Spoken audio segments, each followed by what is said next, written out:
take it. And we're not going to stop it. Also not going to stop it.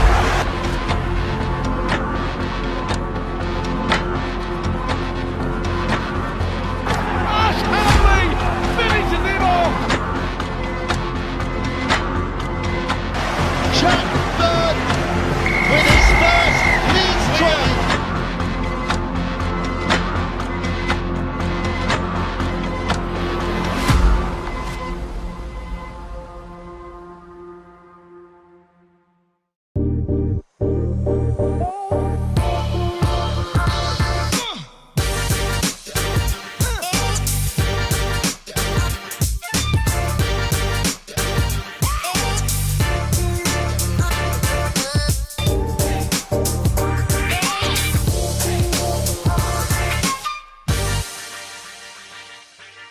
It's a Thursday night, but of course it's Rhinos match night, a first Thursday night of the year, and of course we're coming back to you with Rhinos Match Day Live. We've had a week off, we hope you've missed us. We are back, ready for a huge clash. Leeds Rhinos taking on St Helens in the Betfred Super League. No game gets much bigger. We can't wait to see you guys down at AMT Headingley later on. We're on a little bit earlier again this week just because of the reserves in action, so if you're heading down to watch the action of Chev Walker's side, make sure you're here. If not, you can watch on Rhinos TV Plus, a freebie for you guys this week. You don't have to subscribe. You can watch all the action for free. Nevertheless, on with the show. My name's Dan Hawkhead. A pleasure to have your company as usual, and I'm joined as always by BBC Radio Leeds' Jack Conlon.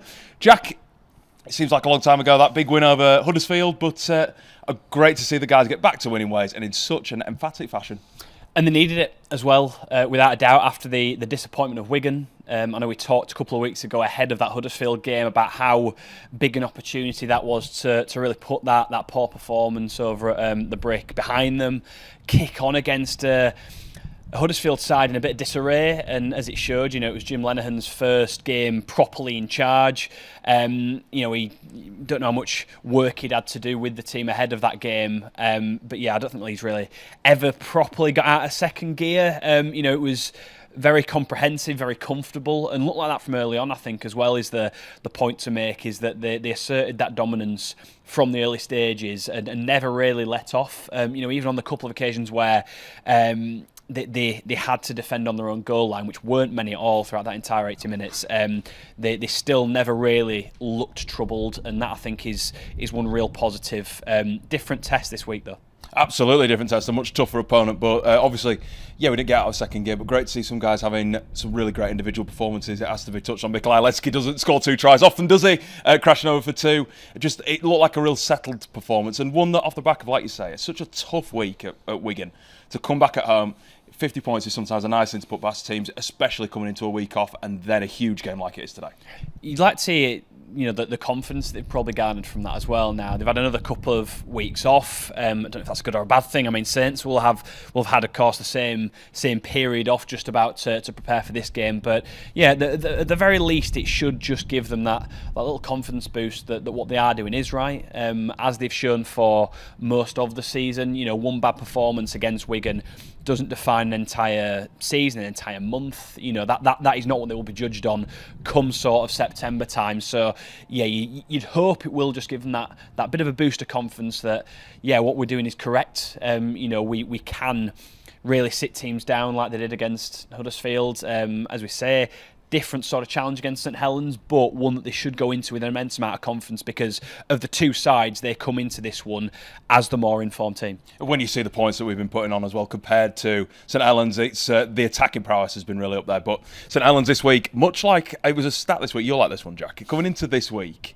both Leeds and Saints obviously lost their round 1 games, then went on to win their next 9. It's not really a surprise that they're both challenging at the top. Maybe for St Helens a little bit, judging on how quickly Paul Rowley's implemented his system. Absolutely, yeah. They've looked really good this year as St Helens, as of the Rhinos. Both had blips, and I think that's the really sort of interesting point, is to look at those games in which they perhaps haven't performed as well. I mean, we'll come on to St Helens later on and how they played against Castleford a couple of weeks back, because there's a lot of questions around how they're doing at the minute. But for Leeds, there's been just those couple of games where they've really not shown up. I mean, you look back at that Hull match a couple of months ago, that feels like a distant memory now, because since then they've been a completely different different side. They've shown up a lot better. They've looked like a side with much better character and discipline than they did that game. I know discipline was one real criticism from Brad Arthur. He thought they were pretty petulant throughout that whole defeat when it came to talking back at the referee and things that just aren't, they're not the usual sort of characteristics that we've seen from this Leeds side under Brad Arthur. The Wigan game, another one that you can sort of take in isolation, probably their biggest test of the season so far in terms of just how well the opposition played, and they didn't live up to it. I don't think there's any other way to put that. They simply didn't put in their best performance, and Wigan in the end won comfortably. That's perhaps the only concern you'd maybe have about Leeds, is that those big occasions, those big games, that's as I say, that is the biggest test they've faced, and they didn't show up. Now they've beaten Warrington here, they beat Hull KR in Vegas, so yes, they can mix it with the teams that are up and around that top end of the table. I mean, they are first, after all of the Rhinos. A nice place to be at the same time, exactly, isn't it? Exactly, but yeah, I think the one takeaway maybe from that Wigan game that you might just keep in the back of your mind long term, certainly going into this next couple of weeks where they'll play St Helens, who are third right now, Warrington in a couple of weeks, who are second. All three teams on 18 points as it stands in the Super League table. That's the one thing you might have in the back of your mind, is just seeing how Leeds turn up when they do come up against a higher quality of opposition, because that's the one sort of blot on the season so far, I think, is that Wigan performance. But I would say the Warrington performance, judging that was so good here, is very much the same sort of performance we'll need to see in order to see a win tonight against, like you said, a St Helens team that, coming off the back of that blip against Casford, but they've had a week to look at that and really work on themselves. I mean, Paul Rowley said it was an awful performance, but they need to take a bit more of the positives that have really worked for them so far, and that's been how dominant the backline's been. They've had some forwards that have been, judging they've had pretty bad injury points at times this season, they've actually still looked pretty decent out on the park at points when they've needed to win this year, and picked up points against pretty much everyone bar I think it was Hull KR obviously on the road, and then Cass last time out. And it's a chance as well for Leeds to end a bit of a hoodoo that they've got against St Helens. I was looking at some of the records this week, and I think the last time they beat St Helens at Headingley was 2017. It's mental. August of 2017, which seems crazy. So almost 9 years ago now, the last time they beat them here, and that was in the Super 8s, which again is a concept that is very much a distant memory, I think, for a lot of people. So yeah, I think a lot of people will also have the bad memory of what happened last time Saints were here. Obviously, the way that the playoffs ended for the Rhinos, and that fateful night where it was probably the only time in all of last season where that Rhinos squad panicked, and it was in that last minute of that playoff game that saw Saints just snatch it at the death and end the Rhinos season in the most gutting fashion. So yeah, a couple of scores to settle, perhaps. Whether or not just a couple, whether or not the team will view it that way and Brad Arthur will view it that way is a very different story. I doubt it, but there's certainly some nice little storylines coming into this match. Well, let's crack on and show you the 21-man squads, because they came out on Tuesday this week, and a couple of changes for both. Nothing too overhauling. The Rhinos, we'll start with those guys, bringing back in Jack Bird and Tom Holroyd, two more experienced figures. Zach Lloyd and Jacob Hardy dropping out. We'd expect them to play in the reserves, but to have those options for the pack changes, we know we've talked about the pack a lot this year. Jack Bird back as an option to potentially go back into the centres, but Harry Newman not done too bad since he's come back in. Correct, yeah, and I think that's the one area that is up for debate, is that right centre spot. Now, I think Tom Holroyd comes back into the 17 if he's fully fit. I think it's Presley Cassell who probably drops out, and maybe he's 18th man again, as has been the case for a fair old while for the Rhinos. But yeah, I think the real talking point there is whether or not you go with Bird or you go with Newman. Harry Newman has looked good in that right centre spot, did against Huddersfield in Jack Bird's absence, but before Bird had that clean-out surgery on his knee, which opened the door for Newman to come back in, he was arguably one of the Rhinos' best players over a good number of weeks. So that, for me, is the one area where it's a tough call to make, and that will probably be Brad Arthur's toughest call this week as to who he runs within that right centre position, because both are very viable options. I think otherwise the team doesn't really change too much other than Holroyd coming in. As we've sort of mentioned throughout the season, the forward pack, again, it could be one of many combinations. Who he goes with in the prop positions, whether it's Jared O'Connor or Danny Levi at hooker as well. You'd imagine that second row of Hankinson and McDonald will stay the same. Cameron Smith probably at loose forward. So yeah, that forward pack has got a fair few different combinations that Brad Arthur could go with. But yeah, for me, the only real area that is up for debate is that right centre spot. Let us know who you think might be going in that. Are you in the Jack Bird camp? Are you in the Harry Newman camp? Comment and see. We will find out in about 2 hours' time who might be in that position. But let us know who you think should be in that right centre spot. St Helens, on the other hand, two big misses in that you've got Jackson Hastings obviously out on a ban, Noah Stevens out with a HIA. They've brought in two young lads in George Whitby and Alfie Sinclair back into the squad. You'd expect maybe George Whitby, we'll come on to this halfback battle, but Jackson Hastings, as a person who knows Paul Rowley really well, who has fitted that system, who was brought in, I'm guessing, to really push what Paul wants to do with the side, he'll be a big miss regardless today. Hugh J is the he leads Super League for assists, which just shows you the hand that he has in that St Helens side and the influence he has. So yeah, he will be a huge miss for them. He's been that direction, he's been that one sort of key pillar in their spine this season. And I mean, the spine is the big conversation when it comes to St Helens. Whether it's Walmsley or whether it's Sailor or whether it's both or whether they go something completely different. And that was very much the case against Castleford a couple of weeks ago. And I genuinely don't know what the right answer is, and I don't think anyone does, as to what you do with Tristan Sailor and Jack Walmsley. Both are at their best at fullback, and that is shown over the past couple of years. They play their best rugby when they are in that position. Yep. And no matter, it seems, who then drops into the standoff spot alongside whoever's in the at scrum half this season, Jackson Hastings, it just has never really seemed to properly click. It's a bizarre situation where two of your best individual players, you almost need one of them to be missing to play your best rugby, and that's seemingly what has been the case with St Helens, because if one of them are out, the decision is obvious. It's an easy one. It's either Walmsley or Sailor that then drops in there, whoever's not injured, and then you sort of work on filling that standoff role. But they are both such dominant players when it comes to just getting their hands on the ball and running with it and challenging defenders. They almost, I don't know whether they're getting in each other's way or whether it's too much of the same thing, or it's such a strange sort of situation that Saints have with those two players there. And like I say, I really don't know what the right solution is. You chuck into that mix George Whitby this week, who I think needs some Super League minutes. I really do think that St Helens just need to back him. And put him in for a few games as well. Let him get some runs on the board, some Super League minutes in him. You look at some of the other clubs that have done that with young halfbacks. I mean, Ewan Irwin at Warrington is a perfect example. Indeed, he's probably their first choice half at the minute, and it's between Mark Sneed and Leon Hayes as to who partners him. But there is a long-term plan there, and they see him as their long-term halves option. So they are going with him, and they are giving him those minutes. Saints, I think, need to do the same with George Whitby. Now, again, there's no guarantee he starts tonight, even with Hastings out, because Johnny Lomax is still in the mix. So there's so many possibilities that they've got in that spine. And I think that is the real pressure area, because it's shown that when Walmsley doesn't play at fullback, he doesn't play at his best. He's played at loose forward at times. He's played in the halves. He ended up dropping into centre against Castleford a couple of weeks ago. They're chucking him in different places, and he's not playing his best rugby.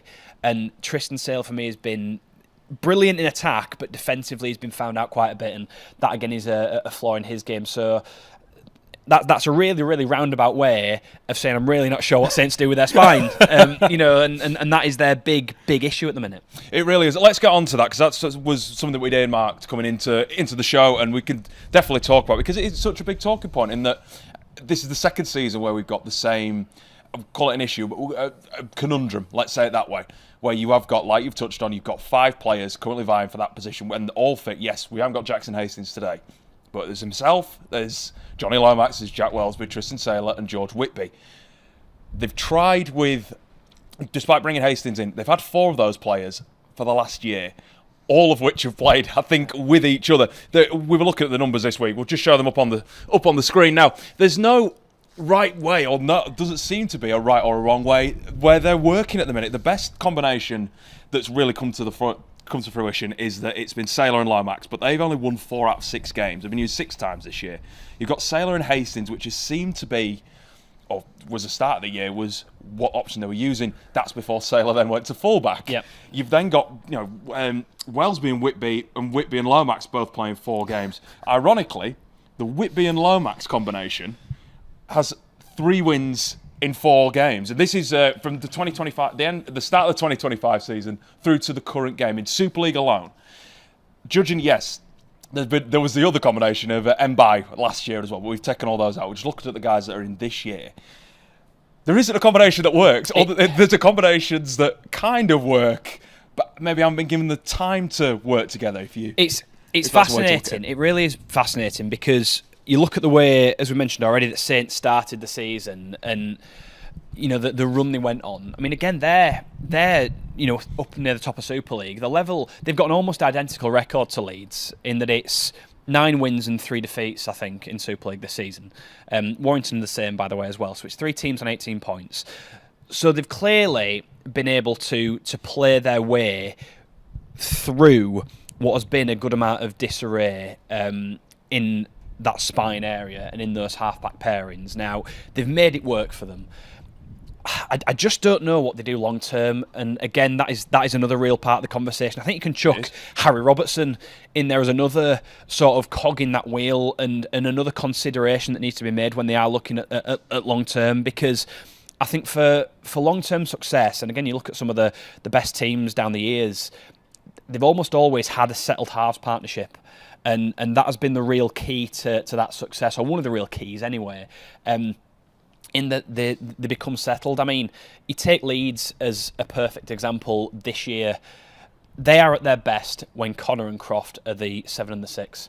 When it is those two in the halves, that is when Leeds are at their best, because they've played with each other now for a good year and a half, trained together every week, they know exactly what each other are going to do, they've become so used to the little foibles of each other's game, just those little aspects that, if you chucked in with someone, you might not know exactly how they play, but now it becomes instinctive, and those are some of the real keys. Again, Lockie Miller being part of that. If you're looking at a whole spine, that 3 of Leeds now are so in sync with each other that very rarely do they have an off day when those 3 are in that starting side. And that, for me, has been one of the big successes that Leeds have had, and one of the big reasons why Leeds are in the position they are now and why they look so strong. Because when those 3 are in, they look so dangerous on the regular.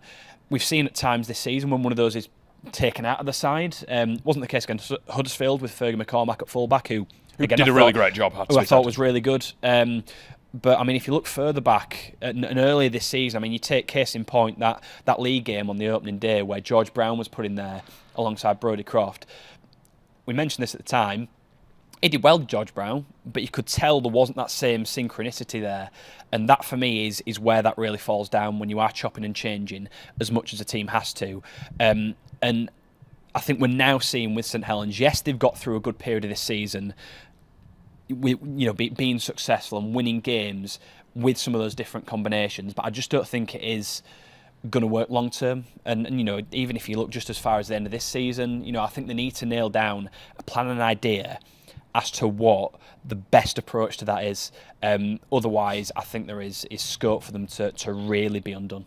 And I wouldn't want to be in Paul Rowley's head trying to work that out. It's funny you mentioned Harry Robertson. We'll come on to him just in a second, but I absolutely agree. You're right in that. Yeah, I think he came through their system, and having watched him come through as a junior with St Helens, he was a halfback. He was alongside George Whitby and got off to a really great start when they went on to, I believe, winning Academy Grand Finals, Reserve Grand Finals. They've both been together in that. Yeah, Paul Wellens put Harry Robertson out on the edge, which for game time, perfect. Maybe can they bring him inside and work it a little bit better? We will see. It'll be interesting to see who lines up tonight. St Helens fans, if you're watching, let us know who you think will be starting in the halves. Will it be George Whitby getting a chance, or will it be Welsby slotting in alongside Johnny Lomax? A note on Lomax quickly, by the way, who's been part of that spine for ages and hasn't quite managed to weasel himself into one of those spots. It must be a difficult time for him. You'd imagine so, but he's one of the ultimate club men in Super League, I think, at the minute. He's come through that St Helens system. I remember him doing so alongside Lee Gaskell. That was in sort of the midst of that Leeds and St Helens head-to-head part of the golden generation, when those were the 2 top teams. And Lance O'Hire as well in there. Correct, yeah. He was in and around that squad, wasn't he? And yeah, he's had a real good amount of longevity as Lomax. Always been in and around that Saints side and never really sort of come away from it. He's playing a bit of a different role now, a sort of step to one side when it comes to actually starting the majority of games. I think just in part due to his age, perhaps due to some other players just simply being better than him week to week. But regardless, he's still a really important part of that Saints side, and bringing him off the bench as an extra little weapon is. He's not half bad, is it, for Paul Rowley? Not at all. And let's take a proper deep dive into those key figures. Despite the halfback situation, there's a couple of players that, regardless, Jack, will be out there performing at the best. One of which, who's been standout and really putting himself in that England conversation, we'll mention it again, is Darrell Clarke. He's topping a lot of the attacking metrics for hookers this year, doing really great defensive work as well. But his attack and his way he goes forward, it looks like the Darrell Clarke of Castleford back in the 2014, 2015 when he was breaking through. It's been a great year for him. Another player with great longevity as well, by the way. He's been doing what he does in Super League 4 years. Did it for Cass, did it for Warrington. He's doing it for St Helens now. He was a great replacement, I think, almost the ideal replacement for James Roby when he retired. Different player to a degree, but one that very much has that attacking threat, and still does now. He's into his 30s now. He's got the experience. I remember when he broke through at Castleford, he was this just live wire kid that would pick and go at every opportunity he saw, and that's never changed. That's still part of his game now, albeit there's a bit more guile, a bit more experience there. And I mean, he was in the conversation, wasn't he? He's in that initial top 5 for the Man of Steel. He's very much in that conversation, and was when the panel came together a few weeks back now. He ended up, I think he was put in 5th spot. So he's, by their judgment, certainly that expert panel, the 5th best player in Super League up until that point. And that says a lot about him, and the way that he has led this impressive St Helens team this season. He's been one of the few, I don't know if he is an ever present in total, but he's been largely there. He's not been injured particularly much at all, which can't be, the same can't be said for a lot of that St Helens side. He's been a constant throughout this season when they have had to chop and change and swap players in and out. And yeah, Darrell Clarke for me is still one of, if not the best hooker in the league. He's still got that threat. He still speeds the ruck up. You've still got to be careful if you're at marker, because if you're out of place, if you retreat around the wrong side of the ruck, then he'll catch you out and he'll attack that area and score behind the ruck, and can score tries, at will at times. So yeah, he's a fantastic individual, and Saints are all the better for having him in that side. And never played at a World Cup. He will definitely be out to try being Brian McDermott's I think he will squad. be. I think he should be. Absolutely should be in that conversation. Yeah, but then you've got Jez Litton, you've got Danny Walker. The list could go on as it has in previous shows. Another player, so you put him in the Lomax category of being a stalwart. Alex Walmsley loves a game against Leeds. He's got 23 wins in 31 appearances against the Rhinos. He is one wrecking ball. And another player that just has that longevity, despite his age, and being around for quite a while now. He just keeps going. And his post-contact mate is his real standout point when I was doing a bit of research on him this week. Still going strong, and I think you can tell he's one of the real leaders in that pack as well. Probably a player to look up to for a fair chunk of that Saints pack that are a bit more young and up and coming. I think it's quite interesting looking at that Saints squad, and we talk about Leeds and the way that they're shaping up for next season and seasons beyond with the players that are leaving at the end of this season. I think Saints might be on the verge of a little bit of a rebuild as well, with players that are out of contract, with some of those players that might be coming towards the end of their careers, and you'd probably put Walmsley in that sort of category. As we say, still going strong. He's got that number out on his back for a reason. He is still, for Paul Rowley, one of the key figures in that pack, and one of the first players he'd choose without a shadow of a doubt. He's another that's had to sort of adapt his game a bit in recent seasons as Father Time has perhaps started to catch up on him a bit. He comes off the bench now. Not every week. He sort of alternates between starting and coming off the bench, whereas he'd always seemingly been a starter for year on year. But he's had to change up his game in that sense, and at times come on as an impact sub and inject himself as a fresh pair of legs into a game where some of the middles might have tied already. But I think he's a player to look up to for the likes of George Delaney, for Noah Stevens, Jake Davis, who I know he's a back rower more so than a prop, but yeah, I think if if you look at that next generation of Saints players and ones that might have to step into the shoes of those that may be retiring in the next couple of years, they've got a perfect example and a perfect role model in an Alex Walmsley who, is again just looking as destructive as he has done for years now. He's been one of Super League's most destructive props. I think it's fair to say, for his sheer size, his leg speed, one of those. I don't think Super League has had many, or certainly not as many, sort of big boppers, I guess, in a way, as some not of recent times, as you perhaps see in the NRL. But he's always been right in that mix.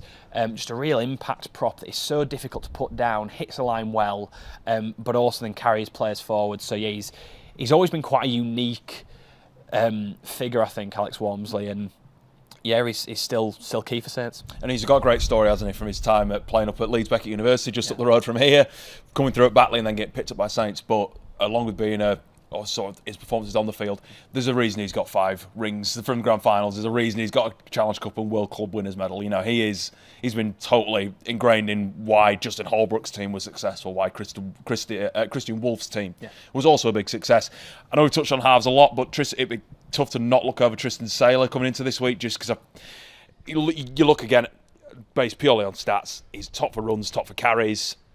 He's got a weird offload game this year. Weirdly, he's one of the top offloaders in the Saints side, but he's one that's really stepped up and really benefiting from the Rolly system. So a quick word on him. I do think as well, though, he splits opinion a bit, because for all the brilliant work he does in attack, and he's sort of the archetypal, quick fullback, isn't he? He very much fits in that sort of Lockie Miller, Jay Field category of just these zippy fullbacks who, in attack, are just so brilliant and so evasive, and again do top a lot of those stat charts for the meters made and for tries as well. He's so electric, but defensively he has been caught out a fair bit this season and has come under some, I think, correct criticism.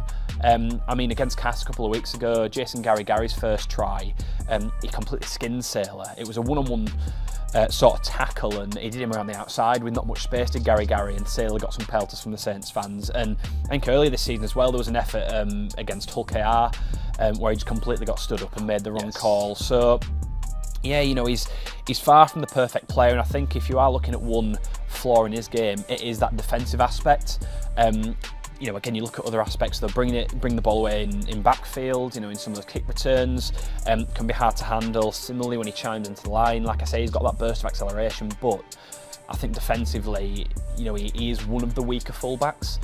And that is partly why that debate between him and Welsby is going to constantly rage on.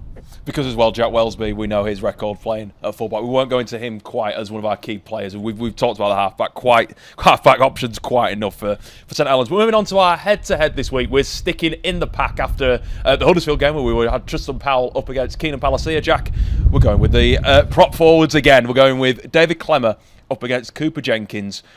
A prop in Cooper who's, again, this season has just been absolutely fantastic. He's really taken that next step in his development against David Clemmer, who has done everything in Australia. He's an Australian international. He's a State of Origin winner in New South Wales. He's a World Cup winner, an NRL Grand Finalist.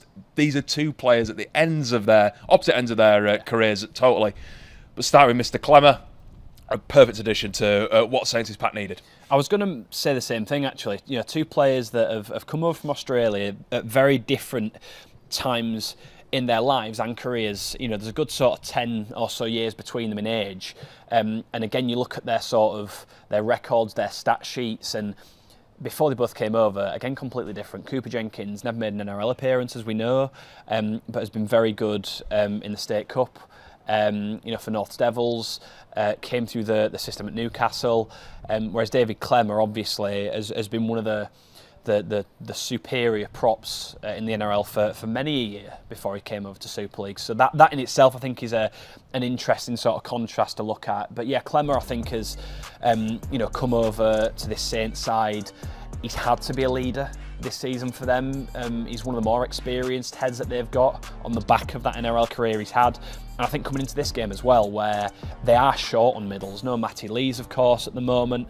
They're missing a fair few middles. Ignatius Parsi was released this week, although he hasn't been so much in that conversation or in that squad much this year. It's very much just sort of been called upon when he's really been needed. Noah Stevens also not available, so they are short on middles a bit of Saints. They are coming into this game with a very, very light pack, I think. Daniel Suluka Fafita as well. He's been unavailable today. He's arrived in the country but not named in the 21s. Well, exactly. So I think for me, they've only got the 3, which is Delaney, Clemmer and Walmsley. So, compare it to Leeds' potential rotation, it's night and day almost. So, Clemmer's had to stand up in that Saints middle, and very much has done, in fairness to him. He's just been consistent going forward. He's still got that sort of aggressive nature to him that he's always had throughout his career. He's always been very much on the line when it comes to that side of the game, but I think he is an asset to that Saints side without a doubt. He's always impressed me. You're coming through as part of that Canterbury team. I always remember growing up and seeing you, Tony Williams. You had David scary Clement, bloke as well to look at. Like, you wouldn't run at him, would you? You With all wouldn't. due respect, no. But then you had James Graham and Aidan Thompson. It was a properly beast of a pack, really. So to see him sort of ripping up the league the way he has, ever present as well, by the way, for Saints this year. Cooper Jenkins, you've touched on it a little bit there. Total opposite end of his career, and sort of he's just starting out. If you want to catch more with Cooper, by the way, he joined the Leeds Rhinos podcast for their Q&A episode, answering your questions. So make sure you tune in for that. That should be available now. But Cooper has had a great year. He's scoring tries for fun as a front row. He got 1 last year. Now he's up to 5, and we've not even got halfway through the year. But has really found a place, whether it has been off the bench or whether it's been as a starter for Brad Arthur this year. What a fantastic find he's been as well. Credit to the recruitment team when it comes to Cooper Jenkins, because he's a player that, like we said, they plucked out of that North Devils team. Not a lot known about him whatsoever. Last season I think was very much a bedding in year for Jenkins. He was out of the side at times. He found himself playing some reserves, just in part because of the competition he had. But this season, I think he's really come to the fore. He's clearly settled in Leeds and in this Rhinos side, and for me has been one of the most consistent and most impressive performers. Certainly one of the most improved. I think he really laid down the foundations and showed everyone what he'd be about this season. In that Vegas game against Hull KR, the try he scored and the breaks he was making, and just the sheer power behind him as well. Completely obliterated some of those KR defenders, and he's got a good turn of pace as well, as we've seen. I mean, again, in that Huddersfield game a couple of weeks ago, made that break up the middle in the second half, and just looked so comfortable doing so. He didn't score the try on that occasion. He got chopped down by Niall Evans at fullback, but just simply to have that power about his run, that bit of late footwork to take on some of those middles and crash through, takes some doing. And he's a very unique prop again. I think in that Leeds side, you compare him to anyone else. I don't think anyone else has got that same sort of leg speed or that combination of leg speed and power. Palacier is very much, he looks relatively quick when he's coming onto the ball, and hits the defence. He makes dents. Aledzki similar, but I don't think anyone's got that same footwork or anything that Jenkins does, and that's his real sort of point of difference. Hence why I think he's such an asset to this Leeds forward pack this season.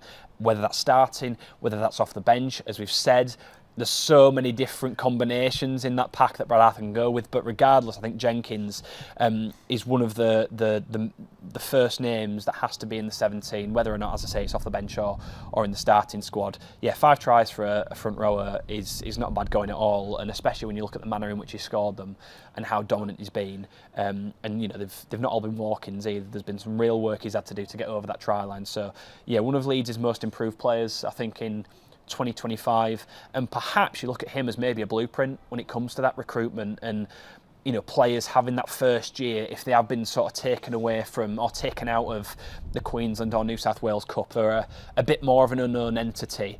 You judge them more so on the second year than the first, and I think completely, sort of going on a tangent, Jeremiah Matautia, I was just going to bring in Jerry, yeah, might be someone that you look at with a similar view in that he's getting some runs on the board this season with Hull FC on loan.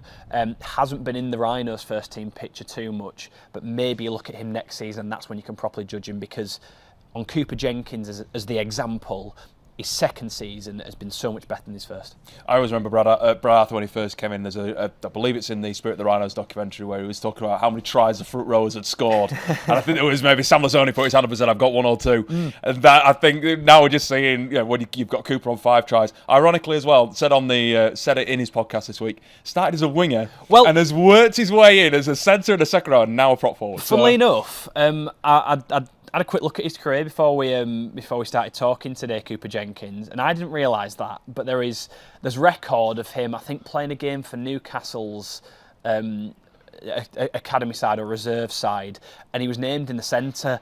And outside him, funnily enough, was Kurt Donahue, who's now ripping it up for the Dolphins in the NRL. So there was some real names in that side, but you had a Newcastle. I'm sure it was Newcastle. Edge of Jenkins and Donahue, both players who now play in the middle. But yeah, I mean, I guess that's where that leg speed comes from, and where that burst of pace comes from when he breaks through. A sprinter as well. He was saying about how he does 100 metres in I think it was 11 seconds when he was a junior. Again, so it's always been bad, is it, for forward? It's always been in there, but a real contrasting pack.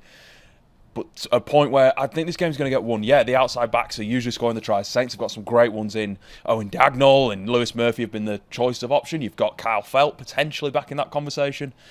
But the pack's really where this game's going to get won, isn't it? Which team gets up in the other one's grill, I think, is the best way of putting it. And I think Leeds, certainly on paper, look like the side that could really assert themselves in that area. Again, as we mentioned, the rotation that's there, the options that are in that middle, I think very much just outweigh what Saints can throw at them when it comes to making those tough meters, when it comes to those big carries from your middles.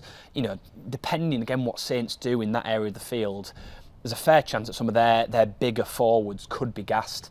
When you look at points in that second half, whereas Leeds, and I think the rotation has been brilliant this season, and the way that has worked out, the way that Brad Arthur has played those sorts of cards has really worked in their favour. And if he gets it right again in this game, then, as you say, I think that is where this game could be won. But I do think it's an interesting clash on the whole when you look at it. But I do think Leeds are favourites, and rightly so. There we go. You heard it here first. This is where the game's going to get won, and potentially we could be seeing a Leeds win. Now, if you're not here at AMT heading late, it's still time to get your tickets. Tickets.therhinos.co.uk. Get them on your Rhinos Tix app and get yourself down here. There's no bigger game in Super League, maybe apart from when Wigan arrive, than seeing the Saints come to town. If not, we're live on Sky Sports Action and Sky Sports Plus, both channels this week, so you can make sure that you're watching the action. If you're out and about and you can't actually watch it, but you want to listen, we always post it to our great friends at BBC Radio Leeds. Jack, have you got coverage this week? We have, yeah. Myself and Francis Cummins doing the game for BBC Radio Leeds. We're on all frequencies and online as well on BBC Sounds. Build-up starts from 7 o'clock, full commentary with myself and Franny Cummins. Recently inducted into our Hall of Fame, Francis Cummins. It will be a great listen. Well, I've been Dan Hawkhead. My thanks as always to Jack Conlon. If you're coming down to AMT Headingley, we can't wait to see you. If you're coming for the reserves, don't forget you can also stream that on Rhinos TV Plus if you're not going to be here supporting the boys. Well, this has been Matchday Live, and we will see you next time.